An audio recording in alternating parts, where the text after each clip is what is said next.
When somebody mentioned Noctua, usually you would thought first of a massive air coolers, legendary fans, and obsession over silence, right? Well, today that changes because Noctua is entering the all-in-one market with their new NL-LC1-24, 36, and 42, which means we're having a 240 radiator, 360 radiator, and a 420 radiator. And this is not your regular AIO like you've seen usually. It doesn't have an LCD, doesn't have an RGB, which is quite logical because Noctua doesn't go into that direction. But we're having something completely different. The cover isn't just a cover, it has something inside that makes it a bit different. It does have an ASETEK pump though, but loads of stuff are here much more precisely done than usual, which I would say that you should be used to it by now from Noctua. So let's deep dive into LC1-36 and LC1-42 compared to the 7900X3D and 9950X3D. So we're having two benchmarks. Let's go. So as I said, this is Noctua stepping into a completely new category, all-in-one liquid coolers, but unmistakably Noctua in philosophy, because at the core sits the ASETEK Emma V2 pump, so it's a high-end foundation designed for long-term reliability and thermal consistency. But everything around it has been rethought, not redesigned for the looks, re-engineered for acoustics, let's put it this way. What makes it different? The defining element here is the NL-PNA1 pump noise absorber. This is not just a cover, it's a multi-layer acoustic system. Let's call it a system, right? Because inside we have a three-layer structure that targets different frequency ranges. So soft one is for absorption of high tones, dense mass is for low frequency control, and a secondary dampening layer for residual noise. So on top of that, a tune mass damping effect reduces vibrations which transfer directly from the pump into the chassis. So instead of just masking the noise up, it physically reduces how much vibration ever escapes the pump assembly. So when you take this cover up, you do need to remove 3 screws to check it out, but honestly, if you're placing it inside your build, you don't have to do this. This is just for the visual video purposes. So this is the absorption pad right here that sits on top of the pump, and the core shell above it is covering everything around it. Even the legs that are holding the dampening top on the pump have slight wobble, so it doesn't transmit vibrations to the cover. And this looks quite interesting, I do have to say. In 2025 Computex I saw the mock-up version of this, and this year I just got a bit higher explanation of everything, how it works, and now you're getting the same. So apart from that thing, what happens on the front part, you can go with full black cover and you get this Noctua badge. But there's also one more thing, which is right here. So this is the VRM, RAM and socket area cooling fan. This is the NL-LC1 auxiliary fan, which is quite a strange addition in, I would say, in a sense when you look at it, right? But it sits directly on the top the pump housing using a magnetic mounting. But that's not all, of course, because you have 3 magnets and you have 3 rubber base parts that protect from additional vibration coming from the pump if it happens, and coming from the fan. So this is something quite thought through, I would say, as I stated in the beginning. So its purpose isn't CPU cooling, quite logical and obvious, it's everything around it. So VRM, memory, M.2 drives, components that normally lose airflow in the AIO setups. It uses an 80mm impeller and a Coanda-inspired frame to guide the airflow outwards across the socket area. A bit more information about the NL-LC1 is that it combines the NF-A8 impeller with a custom designed fan frame that leverages the Coanda effect. So this Coanda effect, what happens here is that it's at the bottom of the part that is actually looking down towards the pump is a bit angled, let's put it this way, because regular fan frame is straight. This one at the bottom curves a bit, and this gives the additional airflow towards the VRMs, to the RAMs, and to the M.2. But let's continue with the NL-LC1-36 and 42. The pump is also fully configurable, so there are three modes that define the behavior. You have a quiet, balanced, and manual mode. Quiet mode prioritizes, as it says by its name, near silent operations. The balanced mode, performance headroom without losing the acoustics, and manual mode is the full RPM control across the entire range. And everything is backed up by a liquid temperature sensor which can automatically increase pump speed once temperature rises above 45 degrees.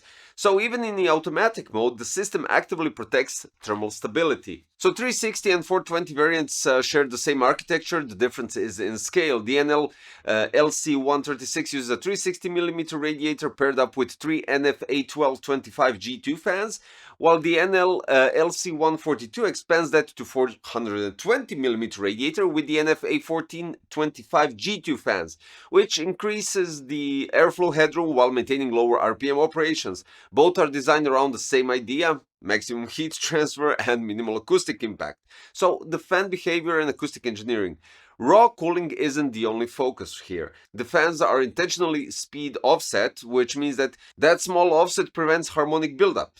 So instead of repeating tonal hum, you avoid beat frequencies and resonance stacking. In practice, that means smoother perceived sound even under load. So you do hear it at some point, right? Quite logical, but it's not annoying sound, and apart from the rest being dampened down. For the installation part, and then I'm gonna go through the specifications for the LC1-42 and 36. Installation for both uses the Noctua Secure Firm 2 Plus ecosystem, which matters because it brings consistent mounting pressure and long-term compatibility across platforms. And as for the MD, as I usually do, you have to remove the original retention brackets, place 4 standoffs, and then you have those brackets that you need to place on each side, left and right. You have 4 screws to tie up those brackets. After that is applying thermal paste and evenly tying up the pump block to the processor. Since I'm at the mounting mechanism, you have an offset as well, which is of course outstanding. You have a 0 offset and -7mm offset.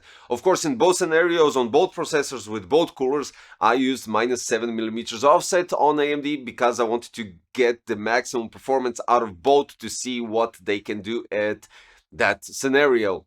So everything in this system is built around one idea, not just cooling performance, but controlling how the performance sounds, from pump vibration dampening to fan speed offsetting to airflow smoothing across the radiator. Every layer is designed to remove irregular noise patterns before they ever reach your ears, basically. And now finally, for the specs, we have a closed loop liquid cooler with pumps on both, of course, ASETEK Emma V2.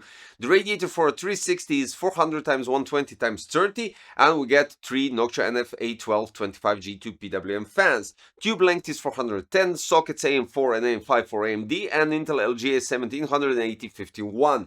Mounting is Secure Firm 2 Plus, and we have 6 years warranty. You get the NL-PNA1 pump noise absorber, which is already attached to the pump with 3-layer acoustic dampening.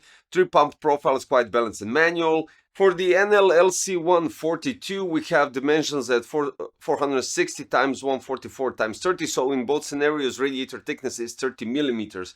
3 Noctua NF-A14-25 G2 PWM fans with tube length for 50mm, so quite obvious we're gonna have longer tubes. Socket mounting mechanism and the compatibility is the same with the warranty at 6 years, which is outstanding. And now, before we go into performance and benchmarks and all the details regarding that, the price, right? So 240 is $219.90. The 360 is $249.90, and the 420 is $279.90 with the auxiliary fan at $19.90. So yeah, the price is a bit higher, but let's take into consideration how much these fans actually cost. So when you take into consideration that the NF-A12-25 G2 one piece costs $34.90, that sums up at $145.20 for the radiator, pump, dampening, and all the other stuff, except for the fans, right? And of course you have a screwdriver, additional accessories, is Secure Firm 2 Plus, and all the other stuff. So for the 420, the fan, individual fan, the NF A14-25 G2 costs $39.90, which sums up at $119.70. That sums up the 421 at $160.20. I know it's a bit strange to take into consideration the actual price of the fans compared to the radiator. But I've seen loads of people actually buying different AIOs and then slapping Noctua on top. And that kind of makes it kind of, you buy an AIO that is $200 or the euros regardless, or 150, and then you buy Noctua fans for 100, and that sums up to 250 or even 300. So taking that into consideration and getting better acoustics and performance, which we will get right now, I'm saying that's kind of right, because the 360 is a sweet spot, the 420 is enthusiast, 240 is for those who want to have a very decent cooling, even though I didn't test it out, but comparing it with 360 and 420, you can expect a decent cooling with a low noise operation. So let's break it down with the performance, because the performance is outstanding, of course. So as I said, we have two processors, 7900X3D and 9950X3D. NL-LC1-360 with 7900X3D. CPU in AIDA goes up to 83 degrees and the clock speed is 4825. Don't be fooled by the thermals, because in my scenario the thermals don't matter that much, but still you'll get the picture quite soon. Cinebench thermals with 10 runs on average is 74.8 with the clock speed 4990. And then we have the score, 27,684, the 36 one. And then we go to the NL-LC1-42, which in AIDA 64 has 81 degrees. Clock speed is 4850, which is quite logical to be higher clock speed, lower thermals. And then we go with Cinebench, 10 runs on average, 74.5, that's 0.3 less than a 360. 5,000 clock speed, which is obviously higher, and 27,740 points, which is almost it's 60 points higher than the 360. But the thermals and the clock speeds are consistent. And this is important as well, because usually I get averages where you have to calculate all the 10 runs, and it's not a problem, of course, but you don't get consistency. Here with the 420, I got 5,000 in all 10 runs for the clock speed. I got 5 runs with 75 degrees and 5 runs with 74 degrees, which is outstanding. And they were all right after each other, which goes into the segment of stability, of course. And then we move with 9950X3D, where AIDA 64 Extreme Edition with LC1-36, we're having 75 degrees on the CPU and clock speed is 4930 MHz. 10 runs on average in Cinebench, you get 72.6 degrees, 4929 clock speed, and the score is 41,926. When we move forward with 421, the CPU in AIDA 64 Extreme Edition is 71 degrees with the clock speed at 4965.